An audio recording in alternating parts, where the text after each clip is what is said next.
இந்தாங்கப்பா coffee.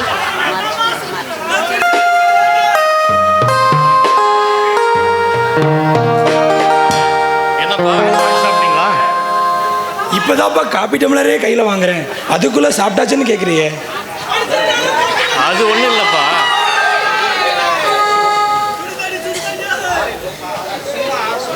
என்னப்பா இது? தங்கச்சி ஏதோ தயங்கி நிற்கிறா, நீ சொல்ல வந்ததை சொல்லாமல் நிற்கிற, விஷயத்துக்கு வா. அப்பா தங்கச்சி கல்யாணத்தை பற்றி தான்ப்பா. உன் கல்யாணம் முடிஞ்சது, அடுத்து தங்கச்சி கல்யாணம் தான். உன் தங்கச்சி கல்யாணத்தை இந்த எஸ்டேட்டே எதிர்பார்க்குன்னு உனக்கே தெரியும்ல. புரோக்கர்கிட்ட சொல்லிட்டேன், ஃபோட்டோ ஜாதோட வரேன்னு சொல்லிட்டான். 2 பேரும் முடிவு பண்ணுங்க. ஓகே, நான் கொடுக்குறேன். புரோக்கர் வேண்டாம்ப்பா, புரோகிதரை அரேஞ்ச் பண்ணுங்க. அப்பா மௌனமாக நிற்கிற தங்கச்சி பார்த்தாவே தெரியுதுல்லப்பா. என்னப்பா இது? அவன் மனசு தெரியாத மடையனா நான்? ஒரு நல்ல அப்பாவாக இருந்து ஒரு நல்ல வாழ்க்கையை அமைச்சு தரது என்னோட கடமை இல்லையா? அதில் எந்த மாற்றமும் இல்லைப்பா. அவ காலேஜில் படித்த பொண்ணு, நம்ம விருப்பத்தை மட்டுமே பேசிகிட்டு இருக்கோம். அவள் விருப்பத்தை பற்றி கேட்கணுமில்லப்பா. என்னப்பா சுற்றி வளைச்சி பேசுகிற? நான் சுருக்கமாக கேட்குறேன். கோமதி, நீ சொல்லுமா, உனக்கு இதில் எந்த ஆட்சேபனையும் இல்லையில்ல? அப்பா எனக்கு இதில் எந்த ஆட்சேபனையும் இல்லைப்பா, சம்மதம் தான். நீ ஒன்றும் இல்லைன்னு சொல்லும்போது பார்த்தா ஏதோ இருக்கிற மாதிரி தெரியுது. அப்பா நான் சொல்கிறேன், அவள் உதட்டிலிருந்து பேசலப்பா, உள்ளத்திலிருந்து பேசுகிறா. அவள் யோசிக்கிறத பார்க்கும்போது இது கல்யாண விஷயப்பா, கலந்து பேசி தானே முடிவு பண்ணணும். சரியாக சொன்னீங்கப்பா, நேரடியாகவே கேட்டுடலாம்ப்பா. அவள் ஏதோ மனசில் வச்சுருக்காப்பா. அப்படியா? அம்மா அப்பா இல்லாத பையனை சொன்னதும் அனாதைன்னு சொல்கிறதுக்கு நான் தயாராக இல்லைப்பா. ஏன்னா நான் அந்த வழியில் வந்தவன் தான். குடும்ப வாழ்க்கையும் கோயில் கலசமும் ஒன்றுன்னு சொல்லுவாங்க. ஏன்னா 2ஐயும் புனிதமாக தான் வைக்கணும். பையன் யாருன்னு சொல்லுப்பா, முடிவை நான் சொல்கிறேன். அப்பா பையன் ஒரு ஏழை பையன், அவங்க அப்பா அம்மா இல்லான்னு சொன்னாங்க, அதான்ப்பா. சரிப்பா, நான் கொஞ்சம் வெளியே போயிட்டு வரேன். நீ வந்து சாப்பிட்டு நீ ரெஸ்ட் எடுப்பா. நான் கிளம்புறேன்ப்பா. ஓகே.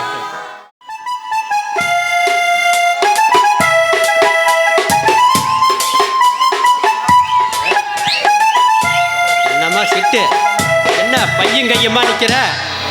அது வந்துயா வெயிலாக இருக்குதா, அதான் பஸ்ஸு கிஸ்ஸு பிடிச்சி போகலான்னு பார்த்துட்டு இருக்கிறேன். ஒரு வண்டியை கூட காணுமே. பஸ்ஸு வந்தா போகலாம், கிஸ்ஸு வந்தா கொடுக்கத்தான் வேணும். ஐயோ உனக்கு என்ன லொல்ல? நானும் வந்ததுன்னு பார்க்குறேன், என்னமோ ராங்காவே பேசிட்டு இருக்கிறேன். ஆமாம், பக்கத்து வீட்டுக்கு குடி வந்திருக்கியாமா? எல்லாம் ஒரு கணக்காக தான். பூத்தில் உன்னை பார்த்த உடனே புக் பண்ணிட்டேன். புக் பண்ணிட்டியா? ஆமாம். யோ என்னையா டபுள் மீனிங்காக பேசுகிற? டபுள் மீனிங்காக பேசலம்மா. பூத்தில் உன்னை பார்த்த உடனே புக் பண்ணிட்டேன். நெஞ்சில் நினச்ச உன்னை நிச்சயமே பண்ணிட்டேன். மொத்தத்தில் நீ எனக்கு மனைவி ஆகிறதா ரெடி பண்ணிட்டேன்.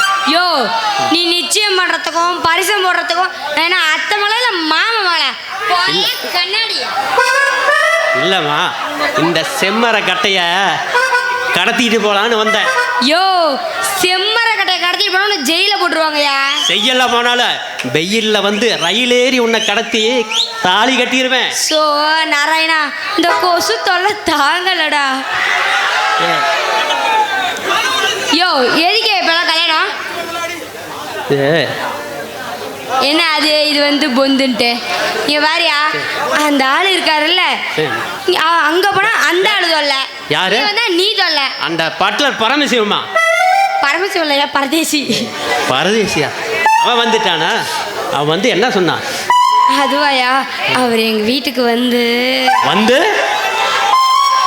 வந்து அவர் தினமும் எனக்கு கொடுப்பாரா, எனக்கு திருப்தியாக இருக்கும். ஆட கடவுள். ஐயோ சில்லற காசு பார்த்து என் தலையில கள்ள தூக்கி போட்டுட்டியாரு. ஏயா அவர் வந்து தினமும் நான் கேட்பேன் அவர்கிட்ட அக்கௌண்ட் வச்சுக்கலாமா அப்படின்ட்டு. அக்கௌண்ட்லாம் வேணாம், அப்பப்போ தீர்த்துக்கலான்னு அவர் தான் இருக்காரு. நீயும் தான் இருக்கிறிய 20 ரூபாய்க்கு ஈஸி பண்ணுற கஞ்ச பிசினாரி. அட பாவி, நீ சேலத்துலேருந்து வந்திருக்கிற செம்மர கட்டை. உன்னை அப்படியே கட்டிட்டு போகலான்னு வந்தேன். என்னவா செம்மர கடல் தான் ஜெயில தான் போவேன். சரி சரி, எனக்கு நேரமாச்சு, நான் வரேன்.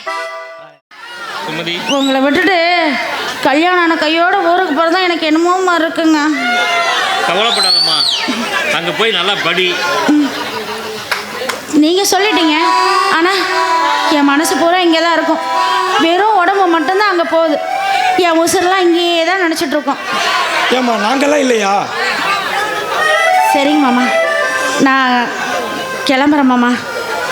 அப்புறம் இன்னொரு முக்கியமான விஷயம், இங்கே வாங்க. சொல்லுங்கம்மா. கொஞ்ச நாளில் நானும் படிப்பை முடிச்சுட்டு வந்துடுவேன். அதுக்குள்ளே கோமதி கல்யாணத்துக்கு ஏற்பாடு பண்ணுற வழியை பாருங்கள். நானும் ஸ்டடி லீவுக்கு ஊருக்கு வந்துடுறேன். சரிங்களா? சரிம்மா. நீ உன் விருப்பப்படியே படிக்கிறது தான் சங்கரோட ஆசையுமா? சரி சரிங்க மாமா, நான் கிளம்புறேன். மாமா நீங்கள் கொஞ்சம் போங்களேன், அவர்கிட்ட கொஞ்சம் தனியாக பேசிட்டு அப்புறமா போகிறேன். ஆமாம், எதுக்கு இப்படி எப்போ பார்த்தாலும் உம்முன்னே இருக்கீங்க? உம்முன்னு இருந்தால் 4 பேர் பார்க்குறவங்க என்ன சொல்லுவாங்க? பொண்டாட்டியை விட்டுட்டு சைடில் ஒருத்தி வச்சுட்டு இருக்கா அப்படின்னு நினைக்க மாட்டாங்க. அதான் சிரிச்சுட்டே இருக்கணும், தெரியுதா? சரி வாங்க. ஒருவர் சாய்ந்து கூடம் போலே ஆடலாம் ஆடலாம், ஒருவர் மீது ஒருவர் சாய்ந்து கூடம் போலே ஆடலாம் ஆடலாம்.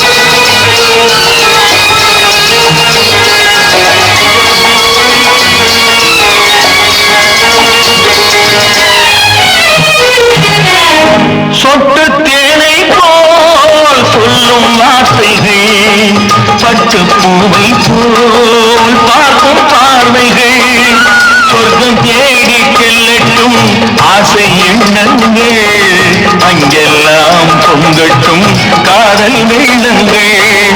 ஒருவர் மீது ஒருவர் சாய்ந்து ஓடும் போலே ஆடலாம் ஆடலாம்.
மஞ்சத்தில்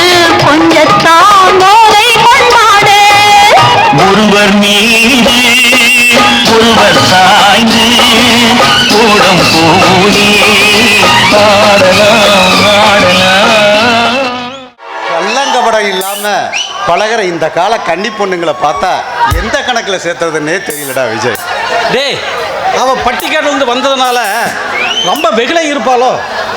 டேய் அது எனக்கு தெரியல, ஆனா அவகிட்ட ஒரு காந்த சக்தி இருக்குது, அது மட்டும் எனக்கு தெரியுது.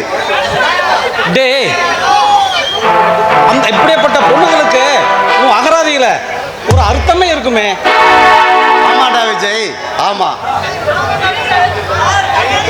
நாம டெய்லி எடுக்கிறதெல்லாம் டெம்பரரி பாலிசி, ஆனா இவளை மட்டும் என் ஆயுள் கால பாலிசியா எடுத்தா என்னன்னு தோணுது. டேய் டேய் பேசுறதுக்கு நல்லா தாண்டா இருக்கும், ஆனா அவ கல்யாணமான பொண்ணுடா. அவ பெரிய கோடீஸ்வரனுடைய ஒய்ஃபு, அதை தெரிஞ்சுக்க. டேய் காதலுக்கு கண்ணு இல்ல, ஆசைக்கு அளவு இல்லைன்னு நீ கேள்விப்பட்டதில்ல?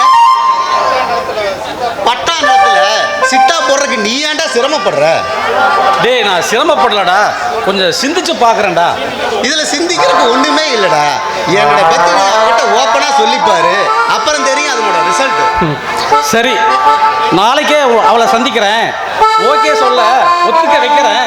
இருந்தாலும் கொஞ்சம் நீ பார்க்கறே இருந்திருக்கிறது நல்லது. டேய் நிகழ்காலத்தை பத்தி நான் கவலைப்படுறதும் இல்லை, எதிர்காலத்தை பத்தி எனக்கு கவலையும் இல்லை. ஏன்னா என் வாழ்க்கையில எப்பவுமே வசந்த காலம் தான்டா.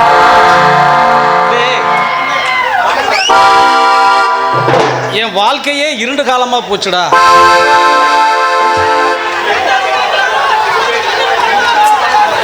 நீ எதுக்கு கவலைப்படாத விஜய், நான் இருக்கேன்ல, உனக்கு எல்லாமே நான் தான்டா, நான் பார்த்துக்கிறேன்டா.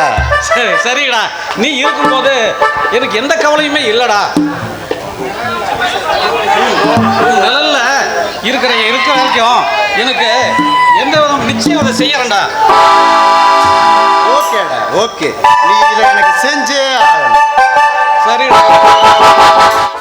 இந்த கோமதியை பார்த்து வான்மதியை மறைஞ்சிருச்சு பாத்தியா? ஏன் அந்த வானத்தில் இருக்கிற நிலவுக்கு கூட போட்டியா? இந்த பூமியில ஒரு நிலா போட்டியா பிறந்துருச்சுன்னு தான். இங்க பாருங்க, இப்படியே பேசி காலத்தை கடத்தணும்னு நினைக்காதீங்க. முதல்ல என்னை கல்யாணம் பண்ணிக்கிட்டு கை கொக்குற வழிய பாருங்க. அதான் கோமதி காத்திருக்கேன்.